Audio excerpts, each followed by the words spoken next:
Well, hello, everyone. I'm Meredith Dankos. I'm the teaching pastor here at the Meeting House, and we are in our second week of our series, Take This Job and Love It. Last week, Josh shared with you the purpose of work and how work is meant to be good, that we were designed to work. It's not a chore. It's not something that was a curse, that we were originally designed to work, and that work, it gives us purpose, it gives us meaning, and it helps us be Jesus in the world, to be a light in the world. And that's awesome, except for that can also put a lot of pressure on us, like that you're supposed to find the one right thing, that you are supposed to have a job that is so meaningful.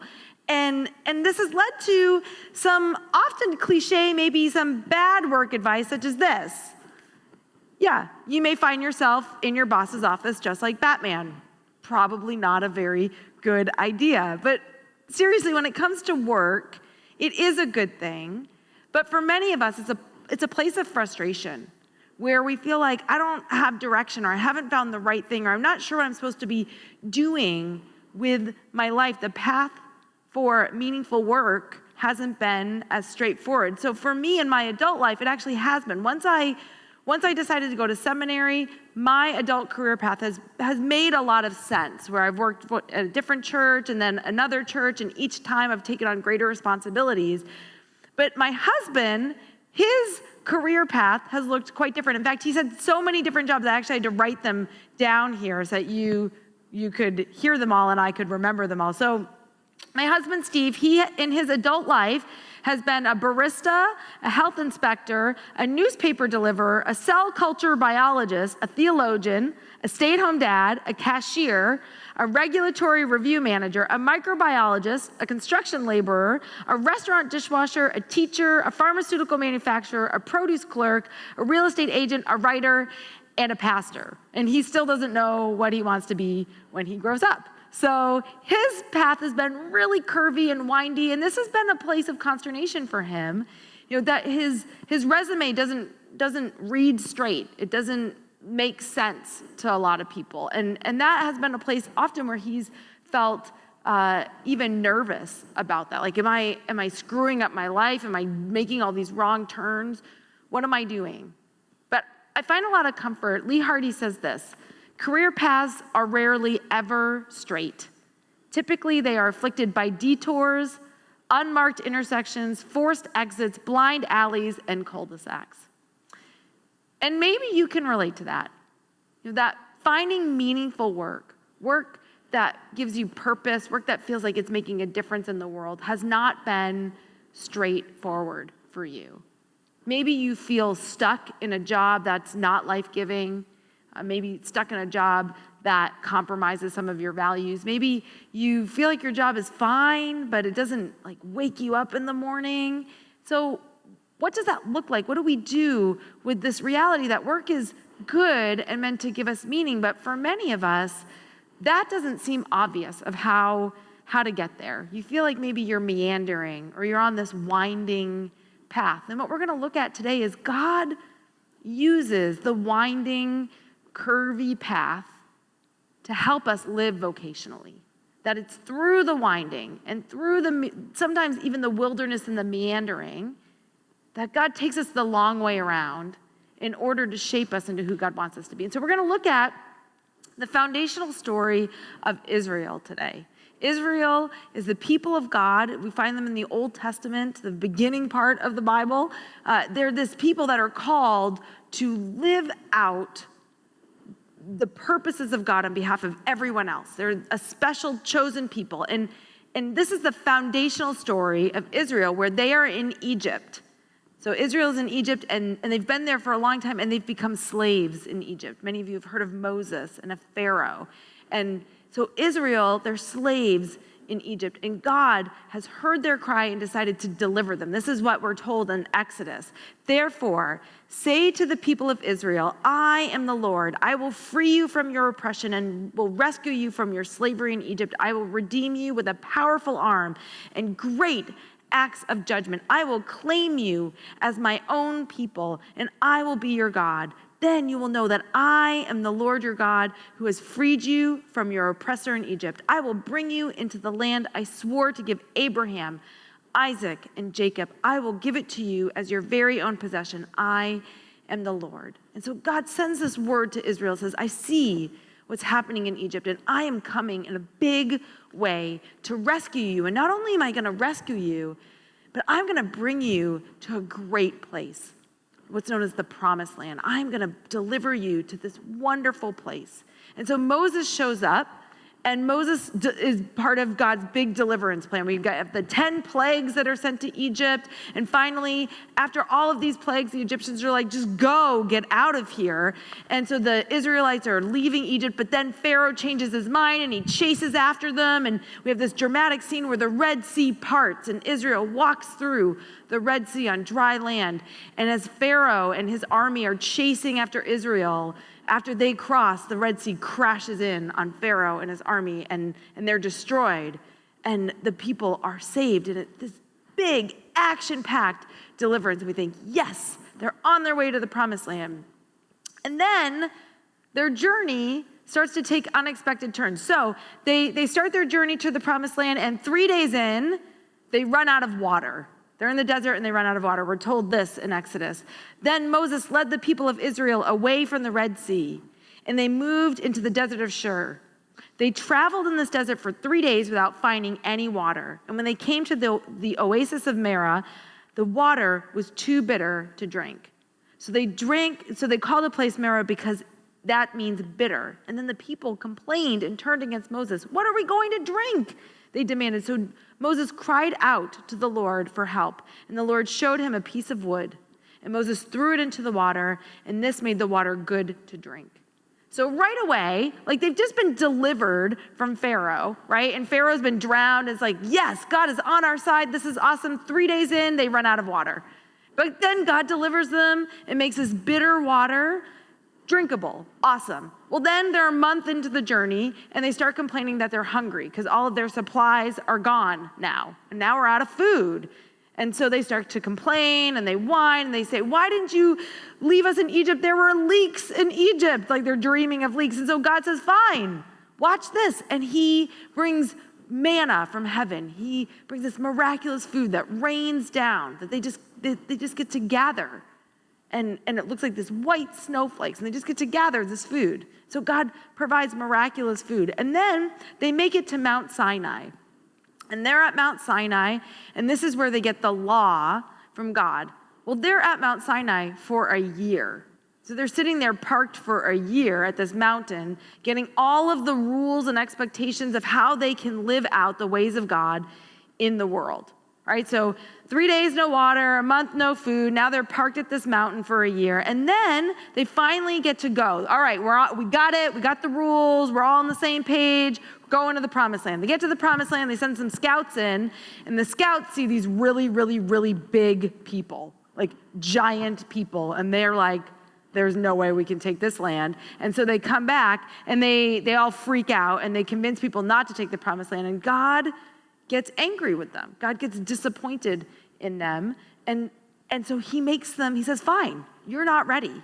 You are not ready for the Promised Land. And so he sends them on this meandering wilderness journey where they wander around the wilderness for 40 years.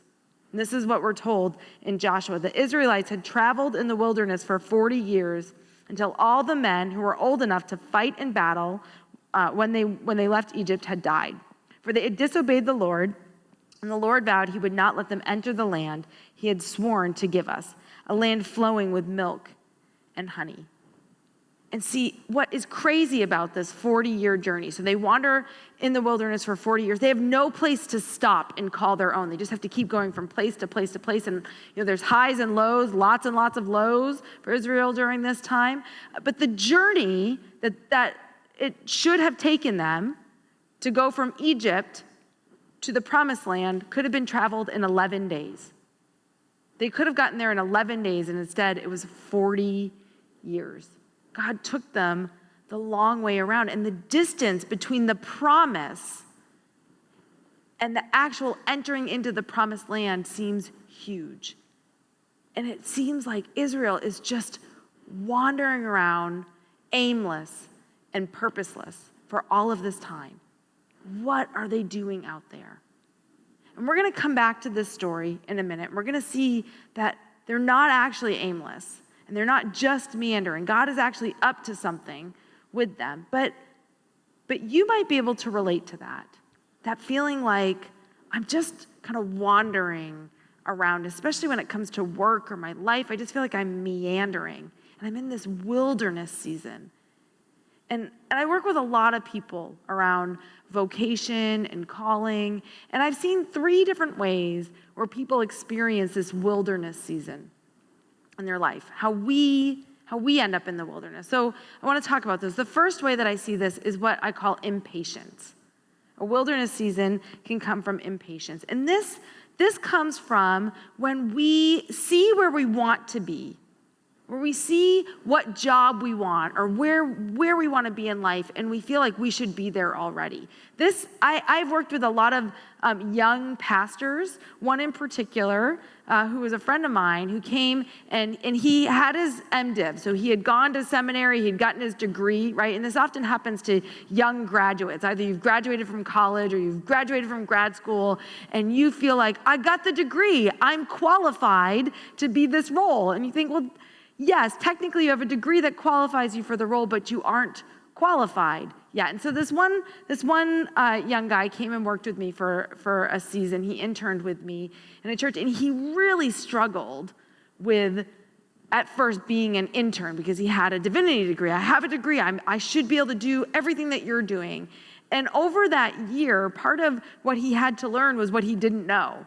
He learned a lot of theology and he learned a lot of theory, but he didn't actually know how that theory worked itself out in a church. He needed to get the experience. I kept telling him every pastor pays their dues. Every pastor pays their dues. I did not start out as a teaching pastor. I started out folding bulletins. That was my first job out of seminary. I spent a lot of money, 4 years of learning theology, and I folded bulletins and put out tablecloths for my first job. That was mostly what I did.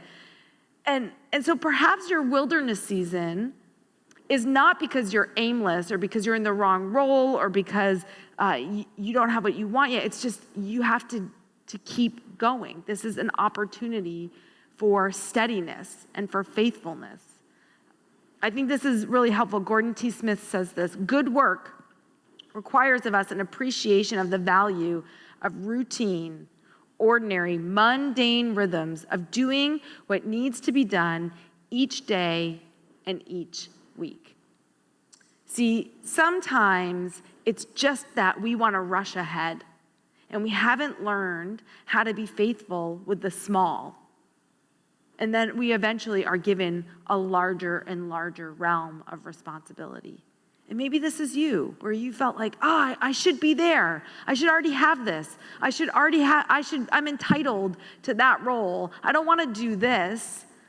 And what I would encourage you is, if this is where you are, if it's really a matter of impatience that's what got you feeling like you're meandering and wandering in life, what does it look like to begin to be faithful with the small? To say, God, I will show up and do the small, and as I do that faithfully, I will trust that you will continue to increase my responsibility and my experience and my influence. So impatience is one way that we experience a wilderness season. Another way that I see this is that we get boxed in. And what do I mean by that? Getting boxed in. This often is feeling like I'm in the wrong role, I made the wrong turn, I'm stuck in a certain career path. So I work with a lot of people who have gotten a master's degree, and in particular, I'm going to name the 2 that people really feel stuck with this: a master's degree in psychology or a master's degree in social work. And they go and they spend all this time and all this money to learn to either be a therapist or be a social worker, and then they get into that field and they realize, I don't like this at all. Like, I don't like this work. This is not what I want to do. But they feel like it's what I have to do. It's what I trained to do. So they keep trying to fit themselves into this role. And so sometimes it's that you've worked a certain job for so long that you feel like there's nothing else that I can do. There's no other options for me. I just have to keep going. And you feel boxed in, and you feel stuck right where you are. And sometimes we're boxed in because we have totally eliminated a realm of work that actually would be a better fit for us. That we begin to think, well, that's not good enough, or that's not, people would look down on that. We build our life based on other people's expectations of how we should be living. I had a friend, his name is Peter, and Peter grew up in a really wealthy family, and he went to a boarding school, and then he went to an Ivy League school, and he got his business degree, and then he worked on Wall Street. And so Peter, he followed the family script. This is what you're supposed to do. You become a banker. And then what you do is once you're a banker, you go and you get an MBA at these particular schools. That's the course that we have set for you. But Peter had started to get this deep passion around renewable energy and how in our environment. And he was so excited about it. He was thinking about, like, maybe I should do that for my work. Like, that lights me up. That I could see myself really making a great contribution to the world. And we talked a lot about it. But Peter could never make the leap into a new career path because he had boxed himself into this family narrative of what would anyone else think. And I can't go to this school. Like, the top schools for MBAs aren't going to train you to do this particular field. But for him, he couldn't get out of his mind, but this is what I'm supposed to do. And so he had boxed himself in. And I see this time and time again where people have either committed to one path because they feel like, well, I'm already on this, and I don't have any other choices, and I got to stick with this. Or they're so committed to a particular narrative. Like, I've met people who would be great mechanics. They love working with their hands, but that just feels like, no, my family wouldn't respect that type of work. So they've ruled out a whole realm of meaningful work simply because of a particular narrative that's been handed to them. I work with some moms who are really committed to homeschooling, and they think in theory, this is what it should be like. I should want to homeschool my child. That's better. And then they get into it and then they don't like it, but they feel boxed in, that they don't have any other choices. And when I was trying to make a career choice, I sat with one of my mentors and I was agonizing over this because I thought I have to make the right choice. And she said one of the best things that's ever been said to me. She goes, you know what, Meredith? Here's what I've learned. You make a decision. And if you don't like it, then you just make another one, right? You make a decision. And if you don't like it, then sometimes you just make another one. Again, Lee Hardy says this, some experimentation then may be required in the process of career choice. In the course of pursuing occupation, I will inevitably learn something I couldn't have known prior to its pursuit. I may become convinced that I had in fact made the right choice. On the other hand, I may find out in no uncertain terms that I made the wrong choice. Not to worry, I can still benefit from that. I have learned something about myself and I can cross one occupational option off of my list. See, there's going to be some experimentation. Most of us don't have a very straight path right to the job that we want. And it's okay that there's twists and turns, and we can learn. Even when we make the wrong choice, we can still learn that that was the wrong choice, and now we know that. The last way that I see people find themselves in these wilderness seasons is they start to mistake that money equals meaning. That money equals meaning, and that the amount of your paycheck is equivalent to the worth of your work. But Barbara Brown Taylor says this, in a world where the paid work that people do does not always feed their hearts, it seems important to leave open the possibility that our vocations may turn out to be things we do for free. At least part of the beauty of unpaid work is that we choose to do it. In the midst of lives driven largely by compulsion, the choice to take on more work simply because we love doing it is an act of liberation. See, vocation is not necessarily a career path. There is a difference between vocation and occupation. Some of us, our occupation is our vocation. But vocation is simply a way of living meaningfully in the world. Some of us get paid to do that, but some of us don't. I have worked with plenty of people who their job is great and it's good and it's fine. And it doesn't drain them, it's not terrible, but it doesn't fill them up, but this thing over here that they do on the side does. And their job allows them to live out their vocation in the world. And when we start to separate that money doesn't equal meaning, We can see there's all sorts of possibilities for us to find meaningful work. See, stay-at-home parents, you need to hear that. Money doesn't equal meaning. The work that you do is meaningful and purposeful, even when it feels ordinary and mundane and routine. Talk about any vocational profession that needs to learn to value the ordinary, mundane, and the routine. It's stay-at-home parents. But this frees you up to begin to see, I can live vocationally with my hobbies. I can live vocationally as a volunteer. It even allows people to begin to say, you know what, the role that I'm in, this role brings me life, and I can turn down that promotion because that promotion wouldn't bring me life. That would move me away from living vocationally. Money does not equal meaning when it comes to work. See, the point of life is not to find a career path and make a name for yourself. That's not what God's up to. God is up to something so much bigger. God uses the long way around. He uses this windy, curvy road for a reason. See, the purpose is in the journey.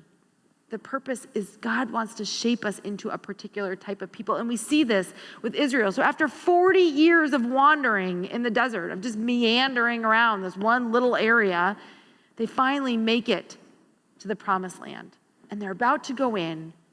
And Moses says this to them, and this is one of these passages that I come back to again and again and again. It's in Deuteronomy 8. And he says this, "Be careful to obey all the commands I am giving you today. Then you will live and multiply, and you will enter and occupy the land the Lord swore to give your ancestors. Remember how the Lord your God led you through the wilderness for these 40 years, humbling you and testing you to prove your character and to find out whether or not you would obey his commands. Yes, he humbled you by letting you go hungry and then feeding you with manna, a food previously unknown to you and your ancestors. He did it to teach you that people do not live by bread alone. Rather, we live by every word that comes from the mouth of the Lord. For all these 40 years, your clothes didn't wear out. Your feet didn't blister or swell. Think about it. Just as a parent disciplines a child, the Lord your God disciplines you for your own good." See, the word discipline doesn't mean to punish. The word discipline means to teach. And God took them the long way around to teach them what it means to trust God, to form them into a people, to prepare them for the promised land. The wilderness was there to shape them. And that is the same for us. God uses this long, winding wilderness of life to shape us. See, there's a great story Barbara Brown Taylor tells in her book, An Altar in the World. And she's graduating from seminary. She spent all this time. She's loved learning, but now she's got to figure out what she's going to do. And it seems like every other classmate knows exactly what they're going to do. It's so clear they're going to go work here, they're going to go do this, and she just can't figure it out. And so she decides to start praying about it. She says, well, I tried all the holy places first and the normal places, and none of that worked. So she goes to this fire escape. And she goes up there multiple times. She just keeps going up and praying, God, what do you want me to do with my life? What do you want me to do with my life? What's the right answer? Because she's convinced there's one right thing.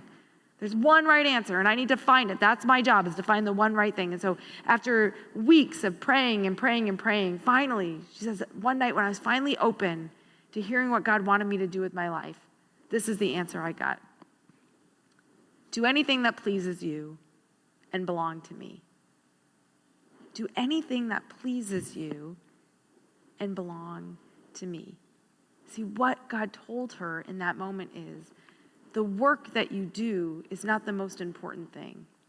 It is who you are. I want you to be someone who belongs to me, belonging to God and being shaped in the character of Jesus. That is the highest purpose of our life. That is what we have been created for.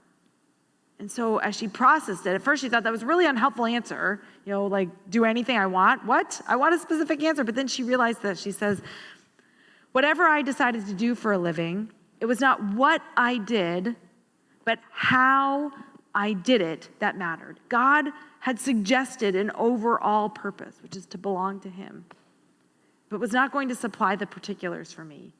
If I wanted a life of meaning, then I was going to have to apply the purpose for myself. See, the purpose of work, the purpose of life is not to carve out a path for yourself and be super successful. That's great for those of us that happens for, awesome. But the purpose of life is to belong to God. It's exactly what was happening with Israel, that they needed to learn who they belonged to. They weren't ready for the promised land in the beginning because they didn't trust God yet. They couldn't represent him to everyone else. And so as we walk this meandering path,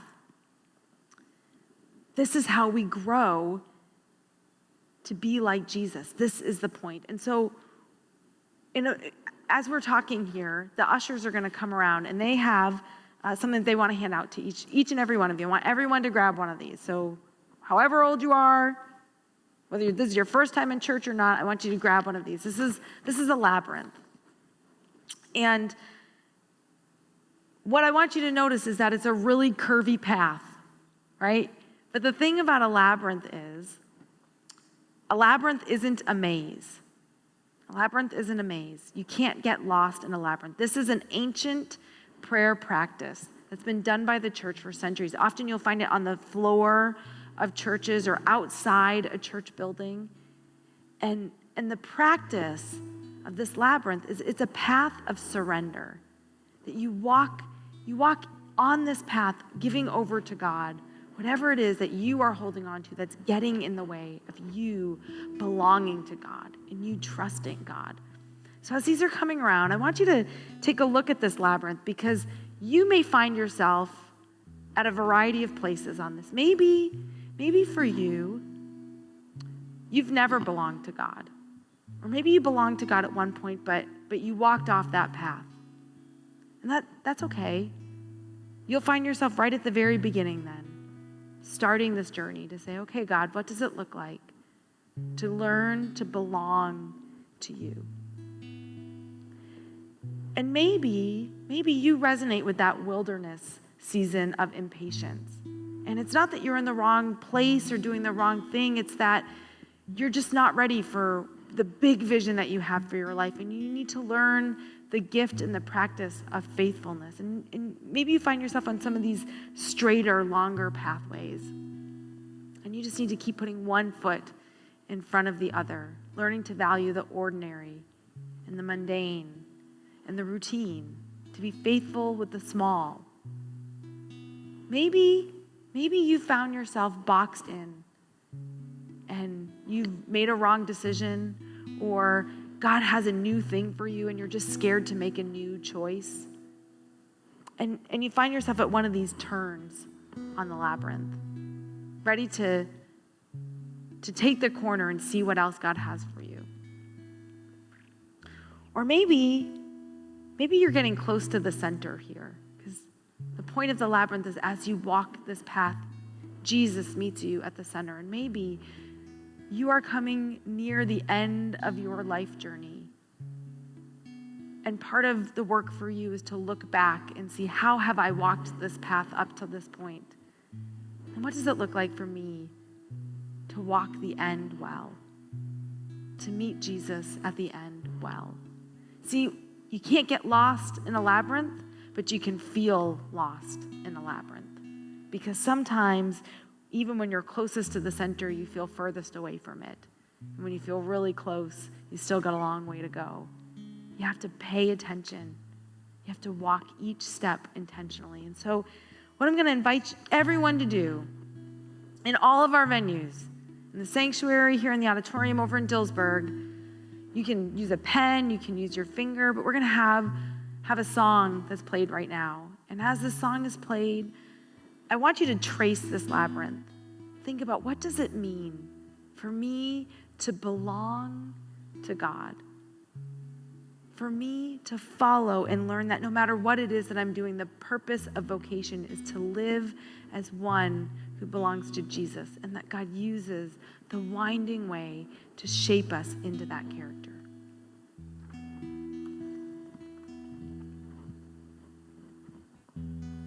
Met me at the sinner's table.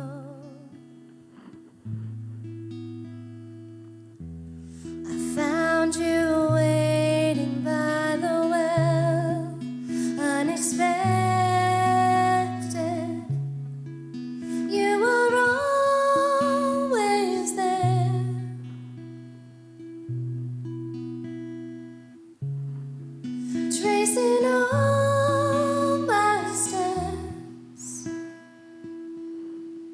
Light up the way of my heart. Move me like you do the mountains. Move me like you do the wind. And I'll chase your voice through the dark. Fix my eyes on the unexpected. In the wonder of a shadow step. So take another step. You never left the lost forsaken. Your mercy paves the road ahead. Unexpected. You were always good. You were always good. So light up the way of your heart. Move me like you do the mountains. Move me like you do the wind. And I'll chase your voice through the dark. Fix my eyes on the unexpected. In the wonder of your shadow step. I can't explain your heart. Dare to trace out all you are.